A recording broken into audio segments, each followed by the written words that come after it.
say a special good night to all you future entrepreneurs tonight.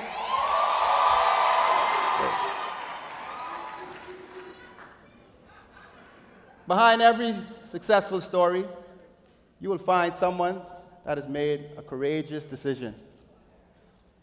Many of us don't realize an entrepreneur isn't someone that owns a business. An entrepreneur is someone that jumps off the cliff and builds a parachute on the way down. Tonight, many of you have walked into my life in chapter 9. And as you go about life, you will learn that people will judge you based on the chapter of your life they decide to enter in. And a wise man once told me, if you don't tell your own story, someone will tell it for you. From the tender age of 7, I was working every Saturday helping my father grill steaks at his restaurant. I missed out on most of the festivities kids my age were doing on the weekends. Instead, I was covered in so much barbecue sauce and smoke, I don't know what my little girlfriend at the time saw in me. For my 13th birthday, my father turned over the steak business to me, told me I could keep the profits we make each Saturday. It wasn't much, but it taught me at a very young age the importance of budgeting, good customer service, and most of all, sacrifice. And that brings me to one of my business ABCs, letter S, sacrifice. Sometimes to be successful, you got to be willing to give up sleep. And if you wake up broke this morning, you ain't had no business going to sleep last night.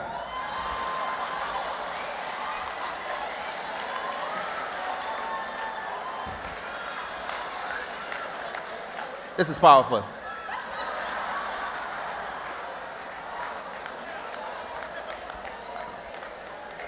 Because while you were sleeping, successful people was up working on how to monetize your laziness. We have to remember, success is never owned. It's rented. And rent is due every single day. So to be successful, you got to put in the time. You got to be willing to put in the passion. You got to be willing to put in the effort if you really want to have any shot in hell in making that venture work. Let's start talking about savings. Ladies.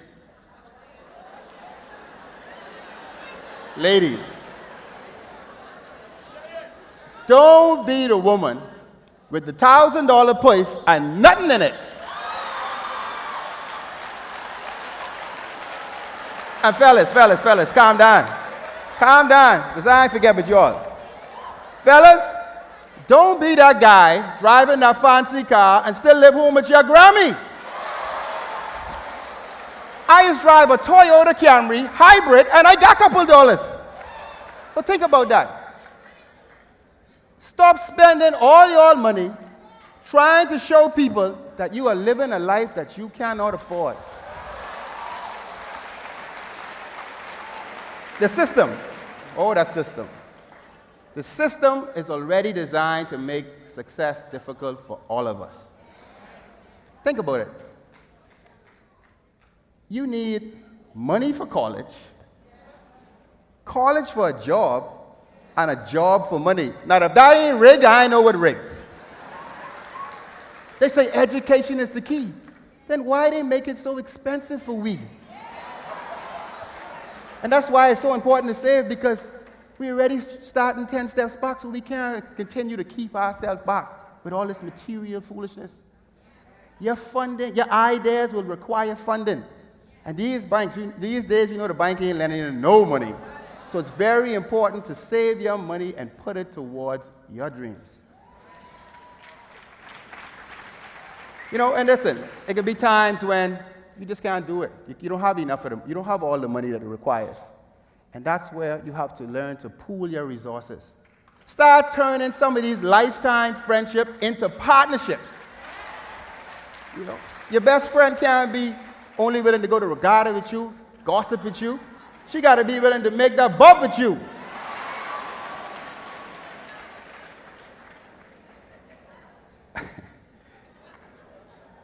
I got accepted to SAC. The big red machine, they used to call it, in grade 7. I was so excited. I was so excited. And that joy came to an abrupt end when I found out I had to repeat grade 7. In fact, the only good thing about my GPA, that it was a good tree ball to buy. 1.42. Now, ladies and gentlemen, that's somewhere between dumb and finish. In grade 9, I get kicked out of SAC. I don't know why I get kicked out of SAC yet. I ain't do nothing. I never was no fighter. I was a lover. I used to sell stuff. I don't know why I get kicked out yet. But anyway, I got kicked out of SAC. And I never remember, and I can call her name because she said it. I'll never remember the words Sister Noella said to me. She said, "Sonny, I gonna read about you." She said, "Sonny, you ain't never gonna make it." I packed my Georgie bundle, went to Bahamas Academy in grade 10. I got suspended my first week for selling bamboo shack on campus. Little did I know the Adventists frown on conch. And it wasn't long after that same suspension, I got suspended again for selling candies and gum, but this time the sentence was a little lighter. It was just something about buying and selling that intrigued me. And after school, each day, I'd have to sit in the hot car till 5 o'clock when my mother get off. And one day, I wandered into the IT room of British American, and it was then, at that age of 15, I learned from the guys in the IT room how to fix computers. The money I'd saved from the steak business, I was able to buy my first set of parts to put together my first computer, which I sold to one of my teachers at Bahamas Academy. And by the way, she never finished paying me, but I'm not gonna call her name. I used to duck school every other Friday, fly to Miami, buy computer parts, and be back before anyone knew I was missing. And reinvested all the money that I made from the first computer into buying more parts, build more computers, which I later continued to sell throughout high school. But it was my last day of school, which was one of the greatest lessons of my life. It was graduation night. The man was talking for an hour. I can't tell you what he said yet. And what caught my attention was when he said, "And before I leave,"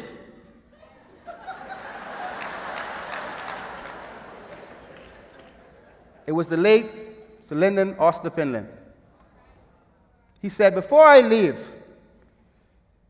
sometimes the elevator to success will be broken and you're just going to have to take the stairs." And that stuck with me all of my life. I'll never forget it as long as I live. In October of 1998, I went off to college in Miami. That first weekend, drove down to Circuit City to buy me a satellite. If you all don't know, in 98, the little dish that just come out. It just gone on sale for $49. I bought one, and as I was loading it in my car, I felt this tap on my shoulder, and it was the sales guy that had just sold me the satellite. So I said, "Yeah." And he said, "Do you need help setting it up?" I said, "No, I'm pretty technical. I don't need your help." So he said, "Oh, I could get you all the channels for free." Well, if you know us Bahamians, when we hear the word free, I quickly changed my response to, "I am definitely going to need some help." He gave me a number for this guy and told me when I called the guy to tell him that he had referred me. So I got home, called the number. This Jamaican guy answered the phone. Showed up to my house 2 hours later with this laptop and this funny-looking black box with a green light on it. takes my satellite card, stick it in the box, does something on the keyboard, hand it back to me, I put it back in the receiver, and all the channels come in. My brain started racing. I was so fascinated, I said, man, look here, how I could get one of them? He responded to me, and I'll never forget his voice for as long as I live. He said, give me $7,000 man, I'll get you one of them things. So, you know, I had the act called Big Shot. I say, yeah, man, I can call you next week. Don't worry about that, I can call you next week. But I didn't have the $7,000. All I had to my name was a couple of dollars I had saved from the steak business, and a couple that leave over from the computers. And that was already allotted for me to put towards my portion of the school fee. So later on that week, following week actually, my father sent some money over to help, for me to put with my money to pay the balance of the school fee. It was $10,568. I know that because I stared at the bank balance for 3 days. And I later came up with this idea. I went to the admissions office with a beautiful falsified story. And I said, Miss, my daddy just lost his job. The whole family depended on me.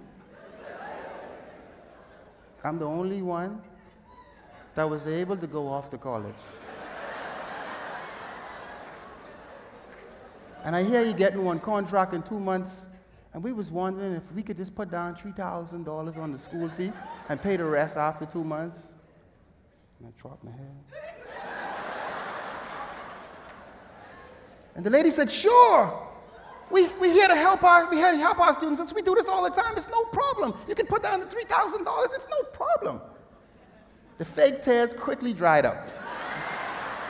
Break off running to my cell phone to call that Jamaican guy, and when he answered the phone, I said, I got the $7,000 man. Come over to the condo, showed me how to use the system, showed me how to use the little black box with the light on it and everything. He left. Then I'm sitting there, and I just realized that perhaps I'd taken one of the biggest chances in my life to date. My parents didn't have no more money to spend on me. I didn't have no more money to spend on me. And the last time I checked, no one in my family catched the lotto. So suddenly, I realized that I had jumping off a cliff, and I would have to start building my parachute real quick. At this point, it was clear that I hadn't thought this idea completely through. I just spent all of my tuition on a machine. I had no plan, no customers. There was no Instagram and Facebook. In fact, in those days, the internet was a luxury.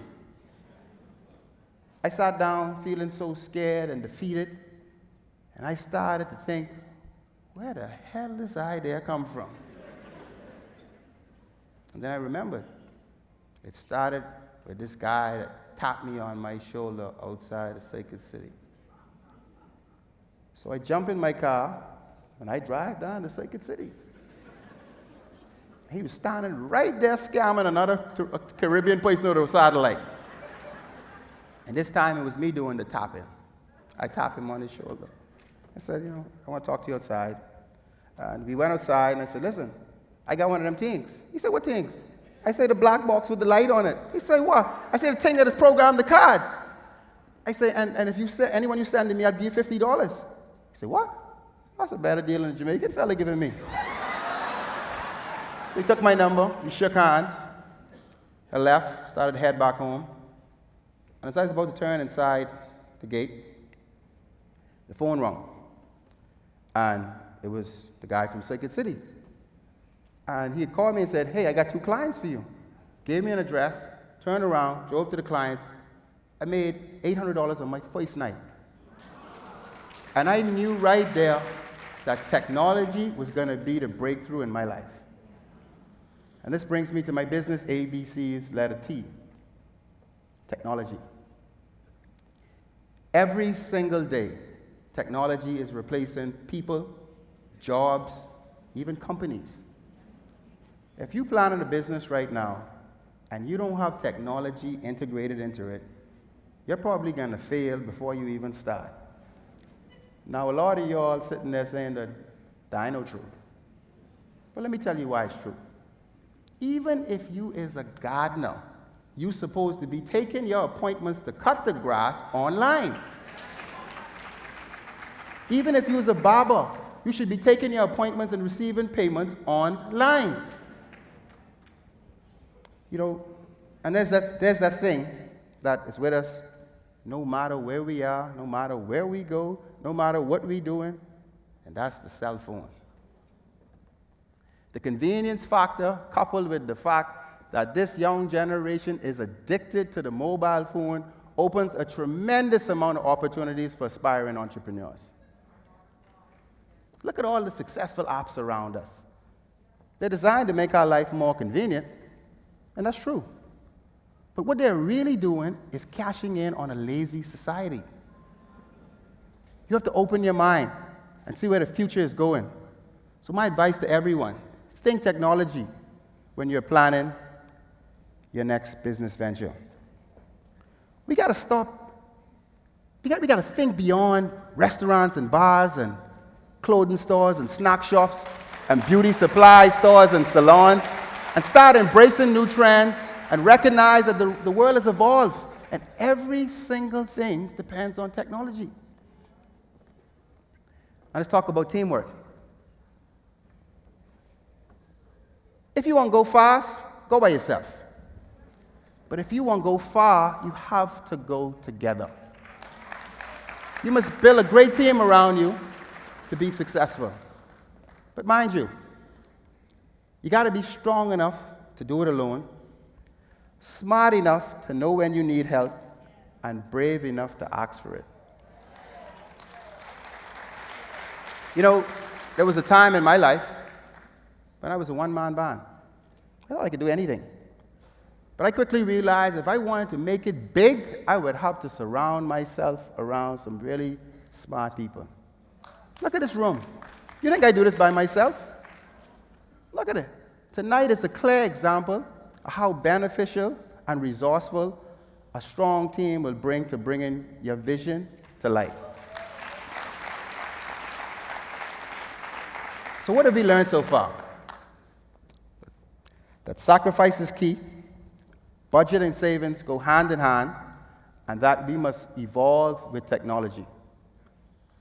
So that brings us to time. Life ain't fair. God knows life ain't fair, and neither is it equal. But every single person in this room and in the world got the same 24 hours a day and the same 7 days a week, period.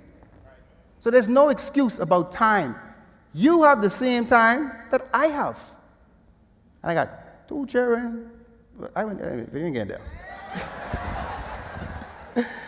Time is going to be your most precious commodity. And what you spend your time on will determine your level of success. And speaking of time, let's get back to the story. It was early Monday morning, one Monday morning, and it was about 2 hours before it was time for me to go to class. And I was faced with my second biggest challenge to date. Here I was young, I was dedicated, I was determined, I was focused, and I had this green black box with a green light on it. And then this image in my head came with my professor. It's this shirt he used to wear 3 times a week with the 3rd button missing. Drove a Nissan Sentra, no hubcaps. Listen, I had some amazing teachers in my time, but I remember sitting there thinking, how is this guy going to teach me how to make it big when he clearly ain't make it big for himself? I was sitting in class every day, my phone ringing off the hook. The Jamaican fella beating me to the deal, getting all the jobs, and I didn't have the time to capitalize on it. And that was it. After 42 days, 2 days before Black Friday, I had made up my mind that college ain't for me. Going forward, each morning, I would park in Circuit City Yard, lay the chair back, and wait on the phone to ring. On weekends, I'd sneak home to Nassau, unbeknown to my parents, service all my clients, because, you could get double the price down here in Nassau. All behemoths couldn't find a satellite back then. And it was like May of '99. I'd done that for about 6 months and made a couple of dollars. And I was in town on my normal weekend sneakiness. And I was wrapping up my last job before I head back to the airport. And I got this call from this lady. She wanted a full system. Well, let me walk you through the full system. You buy the system for $49, and you sell it in Nassau for $800. So my hands were tied. That's a flight I just couldn't catch. So, took the directions down, showed up to the woman's house, rang the doorbell. When she opened the door, it was one of my mother co-workers. She didn't know who she was calling. I didn't know who I was going to. She said, "Oh, I don't know you do satellite." No, I don't do no satellite. I don't do no satellite. No satellite. I helping a friend. You get poisoned with barracuda. I helping a friend. I don't do satellite. And I tried to water it down as much as I could. And she paid me. I flew back to Miami. That Monday, the voicemail was full. Now, I don't know if you all know my mother. But anyway, we ain't go there. And I got this text from father. He's coming to Miami that Friday because they need to know what's going on. Because I answered them all week. I went down to Citibank. I used to bank to Citibank back then, and I got this manager's check payable to my father for $30,000. Went to Walmart. No, it wasn't Walmart then. It was Kmart. Walmart wasn't even around then.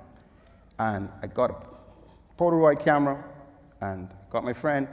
We went in front of the college, and there was this plaque on the college wall that said EST 1956. So I posed next to the plaque and took a picture. Father them came that weekend, sat down, I slide this envelope over to him. So he opened up the envelope, he pulled out this picture. He didn't know what it was, and then he looked at this check and he said, "Oh Lord, he's doing drugs." I said, calm down. So I broke it down, explained to them what I was doing, and I said, "Listen, ma," and then I said, "Listen, that school had been around from 1956. That's almost 40 years ago, and if God may have it, it can be around for another 40 years. So if I make it a mistake with my life, that's $30,000 for you to send me back to college." So they both said all their disappointments, and mother said she washed her hands off me. And the old man said I throwing away my life, and they got up and left, but he got a check.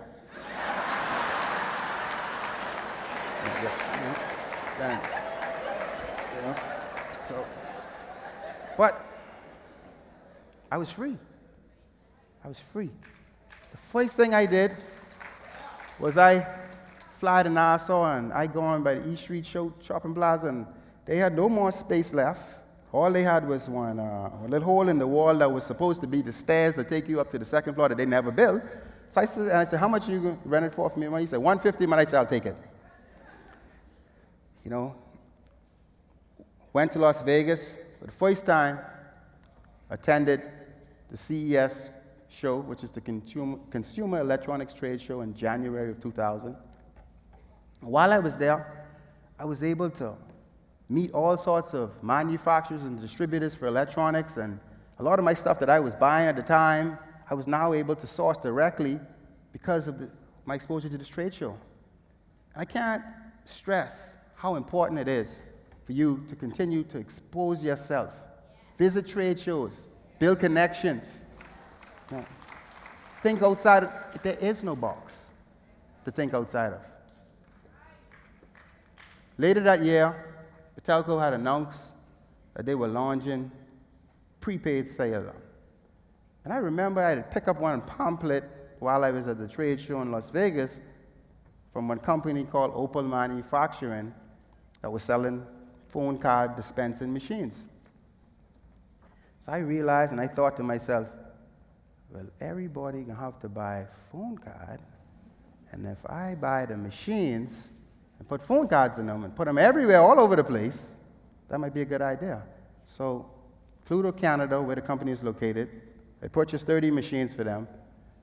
And I called every gas station owner, every food store owner, city market, everyone you name, and all the high traffic areas, and I was able to install 30 of them into those locations.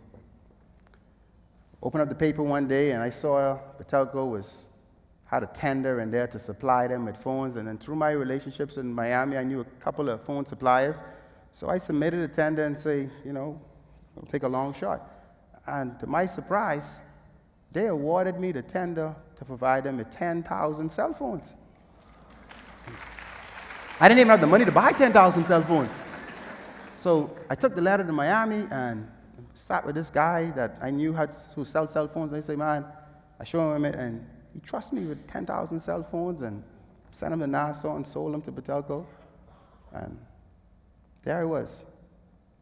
I'd never had a job in my life. And I had managed to save $2 million in the bank at age 19.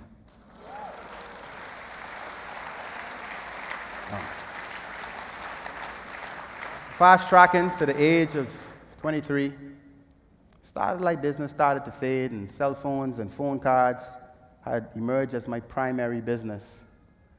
I also decided at the time to rename my hole in the wall, and when space had come available, and I renamed the store to Electronic Doctors. And I expanded my product line to include appliances and TVs and DVDs and you name it. I always stayed on top of what was in demand. I even used to sell fish and conch that I brought from Acklands and sold to restaurants. Whatever it was, whatever the demand was, I sought to fill it. And that's what you got to do. You got to stay on top of what's in demand. Stop getting into these saturated business. You got to stay one step ahead of your competitors at all times. Travel to trade shows. Be on top of what's the next best thing. Don't sink with the ship. And like everything else, nothing lasts forever. My phone card business, by 2006, it started to dwindle down, and it was getting completely saturated, and there I was on the quest for the next big thing. At the age of 24, I booked a ticket to what to this day is still the longest plane I ever been off. I flew to Guangzhou, China, to attend the Canton Trade Fair. I'll tell you a little history about the Canton Trade Fair. It happens twice a year, every April, every October, and it's been happening for about 62 years, so by all means, it's no secret. But I remember when I went to the Canton Fair, I was blown away. Not just by the size of it, because it's massive. It's probably 3 times the size of this hotel. It was massive. And they had everything about anything under the roof. There was machines to manufacture about anything. They were distributing furniture, food, medical supplies, school supplies, every single thing that you consume or use, even like stage, anything. They had everything. And that trip would later set the stage for my next business venture, real estate. 2006, I recognized that there was a niche in providing affordable houses out west. So armed with all the supplies that I had met at the Canton Fair, I was able to build condos and offer them at extraordinarily low prices and made the West affordable for Bahamians.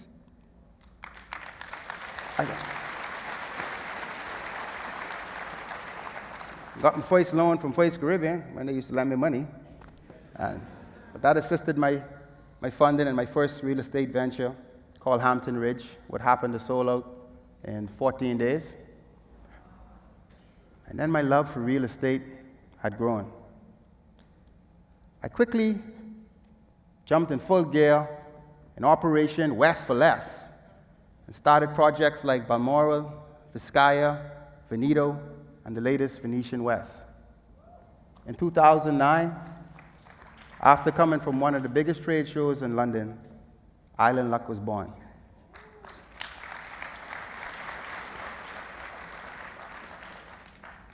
My journey, by all means, was not an easy one.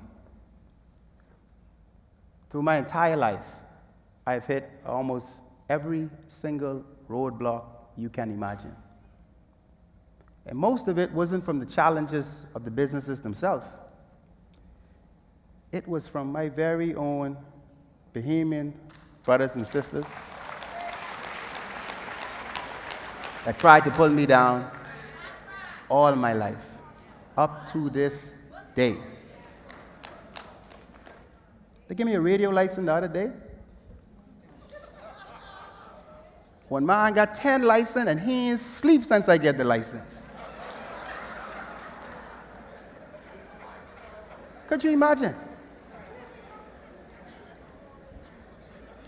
Ladies and gentlemen, I submitted an application over 2 years ago to provide every Bahamian a share of Island Luck. And up to this day, they running around in circles, but they don't want you to have nothing. And I ain't scared to call them out. They don't want us to have nothing.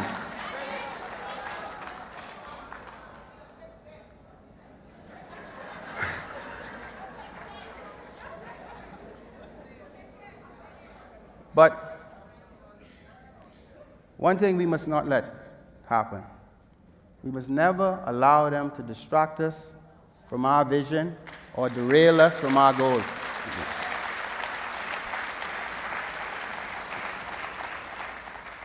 Future entrepreneurs, you will face the same bumps in the roads.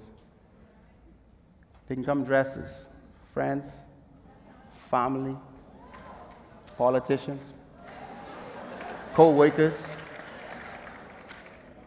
But you gotta keep your eye on the road and keep on hustling. And hustle so hard, tell them haters ask you for a job.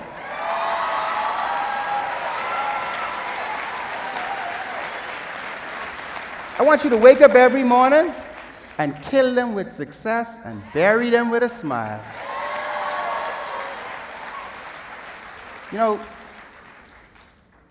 life can be defined as a series of chapters proliferated with ups and downs and happiness and sadness, love and accomplishment, failures and heartbreaks, opportunities missed and goals achieved.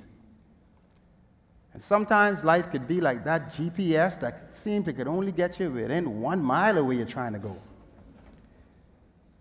But if you end up 1 mile from your destination, then get out and walk the rest of the way. Like Celine said, when the elevator is broken, take the stairs. And see, that's how I know it all made sense. And this is where a recalibration of the mindset comes in.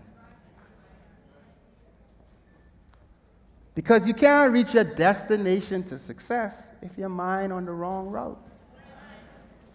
We have to do a complete 180. I was going to say 360, but they say when you do 360, it's on up right back where you start. So you have to do a complete 180. You can't continue to solve the problems with the same way of thinking you used to create them. A negative thinker will see a difficulty in every opportunity.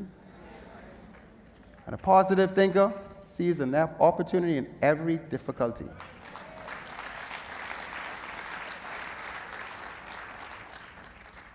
You can't have $1 million dream with a minimum wage mindset.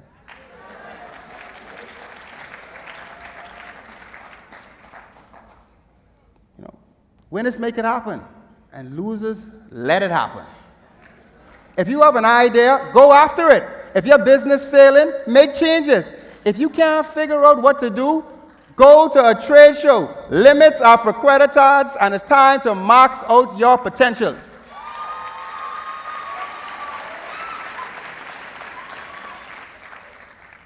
You cannot write a check expect it to clear, and all you deposit to the bank is excuses.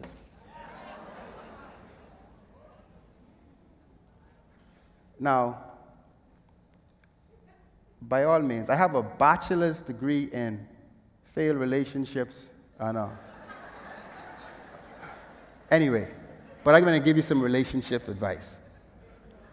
It's time to get married to your dreams, cheat on your affairs, and break up with your doubts. And that's what I call a real relationship right there. And I know a lot of you, including myself, is ready to see the world's greatest motivational speaker of all time. So, before I go, I want to leave you with this.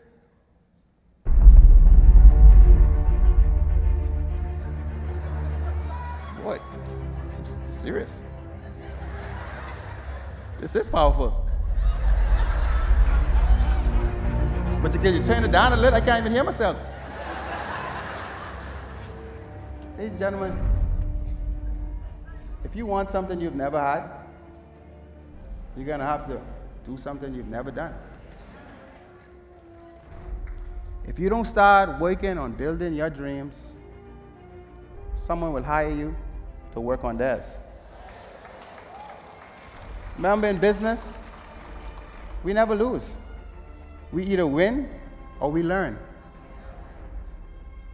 A lot of us are concerned about our future, but the best way to predict your future is to create it. And I'll leave you with this. If you are persistent, you'll get it. But if you are consistent, you will keep it. Please. Really? Do something I never done. Later, she said, I have to do nothing like that. Now, you ain't from one of them parts of the world where you just...